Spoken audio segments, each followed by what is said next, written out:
Welcome back. Now to the story of one brave Kenyan who is keeping the country's flag flying high right on the edges of the U.S. capital, Washington, D.C. Kevin Onyona runs the busy Swahili Village restaurant in Ashton, Maryland, serving African delicacies to the world.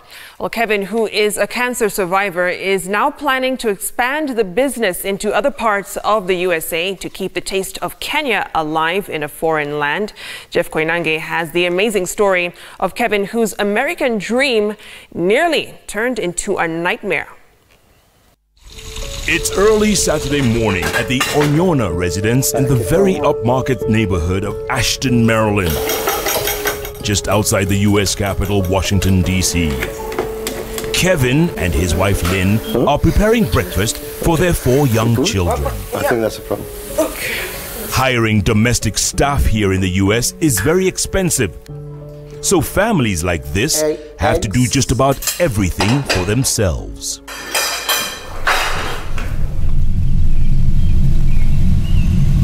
While breakfast is being served, we arrive at the address.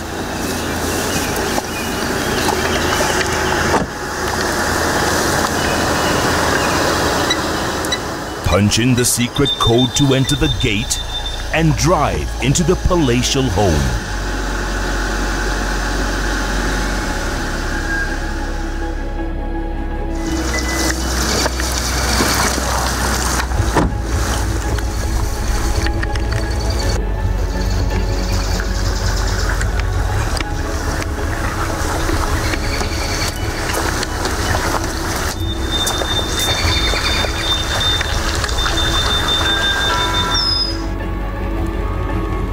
There you are. What's up, brother?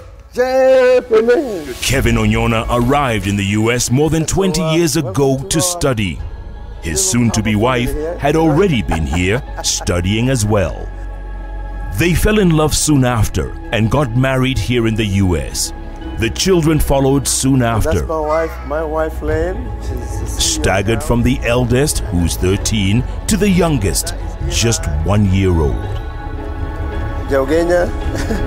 After graduating from university, Kevin then started working in corporate America, where he was doing quite well at Home Depot, a famous hardware store. After breakfast, it's on to daily chores for Kevin around the house, including cleaning his heated swimming pool, before heading out to what he calls his lifelong passion. But even before he was able to achieve his dream, Kevin was diagnosed with cancer of the nasopharynx, that's the nasal canal, and given only 6 years to live. That was 6 years ago. But more about his battle with cancer later. Kevin's experience at Home Depot had taught him a valuable lesson in life: to never give up and to always chase after his dreams. Which is exactly what he did by teaching himself how to become a chef. And not just any ordinary chef. He wanted to be the best chef. And on top of that, he wanted to own his own restaurant. 2 years ago, he bought what was then a supermarket and converted it into a fine dining restaurant. He named it Swahili Village. And it's the only restaurant in Maryland that caters to the African diaspora and look at how and anyone else who enjoys African food. Leo utatupa chapati ngapi leo? This chicken curry is mine. You cannot find it anywhere else. It is a labor of love for the 52-year-old who clearly enjoys what he does and is passionate about his first love. Okay. Mboga. No, Mama Mboga. Let's call it Mama Mboga. It's like Mama Mboga. By the way, apart from the standard nyama choma and ugali and skuma wiki, That's good. Are you getting hungry? What? Swahili Village was a hit from day one, completely booked from Monday to Monday, with many customers waiting, some for an hour or more, just to get seated. This restaurant was designed by Kenyan architects. Most of what you see here were built by Africans and Kenyans to begin with. And everything you see, we built from the ground up. From diplomats to professionals working in international organizations to students, mostly of African descent, just yearning for a taste of home. I saw you out there waiting for like 30, 45 minutes. Okay. Why? The food. It's authentic. It's what it is. Smells great. It's just Kenyan. And for people who live outside Kenya, the closest to what you get is right here. When you leave home, you have to find home where you've gone. And that includes making new friends, but also taking a bit of what you remember so that you don't feel that emptiness. So that means when I speak to a guy like you, I eat some skuma wiki, I forget for a few minutes that I'm not with my mom back home, right? 10 months into his new venture, though, disaster struck. Boom, there's a fire. After 2 years of some serious successful business, and we were growing at the rate of 30%. Swahili Village was closed for almost a year, losing millions of dollars. That's hundreds of millions of shillings in revenue.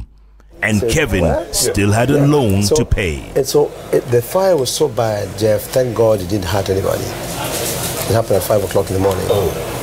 And ravaged the entire kitchen, as you see it. I just built that brand new. The entire kitchen and a lot of the front, because when the firemen come, you know how they come. They hit everything.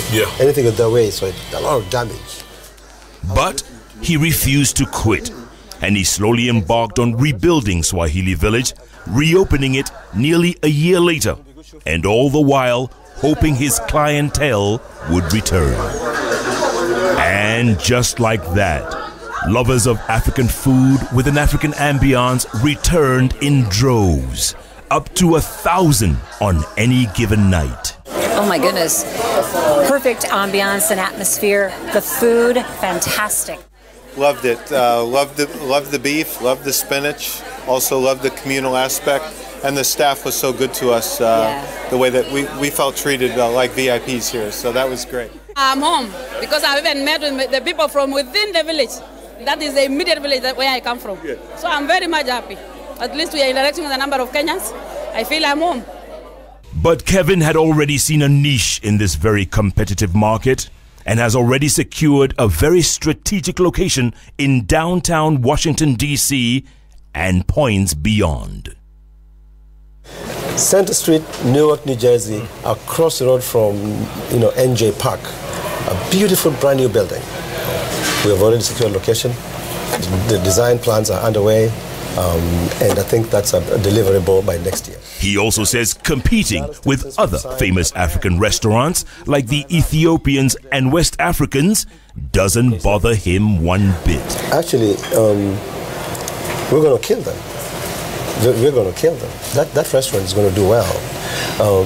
DC is starved for a good upscale African. Even Ethiopian restaurants that you find there are on small streets, but they don't serve the entire, continent as such. They are a good representation, but now we're coming in to elevate at the highest level of fine dining, of African, authentic African cuisine. It is not By the way, regarding the nasopharynx cancer, my wife used to tell me, Kevin, something is wrong with you, the way you breathe.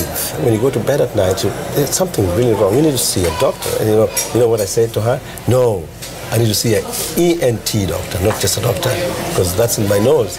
So Kevin took it all in stride and took it head on. So I was on stage 3, and they told me, we're going to kill it. But Kevin, we're going to fight. We're going to give you 30%. We're going to give ourselves 30%. You give us 70. If you swear, if you promise us 70%, we're going to kill this cancer. So what do you mean by 70? Say it's going to come from you. You're not quitting. You're not giving up. Eventually ending up beating it through rigorous and sometimes very painful chemotherapy. He's been in remission now for more than a year. And I went to remission year number 4. It was gone. And is even talking about his long-term goals for Swahili Village. 10 years from now, Swahili Village is going to $200-300 million business. This is the story of a Kenyan dream, a dream that almost became a nightmare, but in the end has a happy ending. Kevin Onyona is living his dream and proving every day that nothing in life is impossible if one just has the right attitude and the strength and the spirit to fight on and never give up. It's attitude and humility. If you lack those two, you're going to be stopped somewhere. Because your attitude, I believe, is really what drives. It's that part of you that lets you see opportunity, see it even in the worst situations, in people. Jeff Koinange for Citizen Television, Ashton, Maryland.